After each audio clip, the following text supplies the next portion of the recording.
நம்ம நினச்சி இலக்கு அடைய முடியலையே அப்படின்னு சொல்லிட்டு. சந்நியாசத்துக்கு பிறகு நான் யோசிக்கிறது என்ன தெரியுமாச்சு, ஏன் இவங்க கிட்டலாம் இவ்வளோ பேச்சு வாங்கிட்டு இவன் அதை பண்ணான் அவன் இதை பண்ணான் இதெல்லாம் இல்லாமல் இது எவ்வளோ நல்லா இருக்குல்ல. ஆக்சுவலி என்னன்னா ரொம்ப சின்ன வயசுலேயே எனக்கு சொல்லிட்டாங்க என்னோடய ஜாதகப்படி எனக்கு சந்நியாசம் தான் அப்படின்னு சொல்லிட்டாங்க. அதுக்கப்புறமும் இன்னொருத்தர் அவர் ஒரு பழங்குடி இனத்தை சேர்ந்தவர்.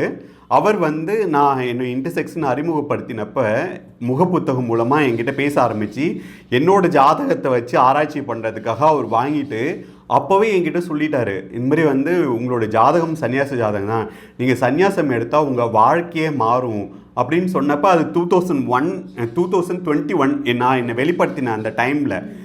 அப்போது நான் சொன்னேன் அதெல்லாம் எங்கே அப்படின்ட்டு. நானும் அம்மாவும் அண்ணா ஒரு விஷயம் வச்சுருந்தோம், என்றைக்கு என் ஹெல்த் இஷ்யூஸ் எல்லாம் சரியாகுதோ அதுக்கப்புறம் நாங்கள் என்றைக்கு காஞ்சி சங்கரமடம் போகிறோமோ அப்போ நான் சன்னியாசம் எடுக்கணும் அப்படின்னு. அப்போ எங்கள் அப்பா சொல்லுவார், நீ எல்லாம் சரி பண்ணி நீ சன்னியாசத்துக்கு போனால் அது எப்படி சன்னியாசம் ஆகும் அப்படின்னு சொல்லிட்டு எங்கள் அப்பா எங்களை கிண்டல் பண்ணிக்கிட்டு இருப்பார். அப்புறம் இன்னும் ஹரிகிருஷ்ணன் சொல்லிட்டு ஜோதிடர் ஒருத்தர் இருக்கார்.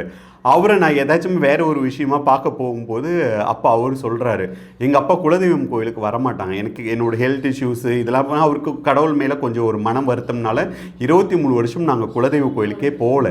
அப்போ அவரில் என்ன தான் பிரச்சனை ஜாதகத்தை காட்டினோன்னே அவர் பார்த்துட்டு சொன்னார். அவரும் இந்த பழங்குடி சமூகத்தை சேர்ந்தவர் ஜாதகம் பார்ப்பார்ல, அவங்க நிறைய ஆராய்ச்சிலாம் பண்ணியிருக்காங்களா அவங்க தாத்தாலாம்.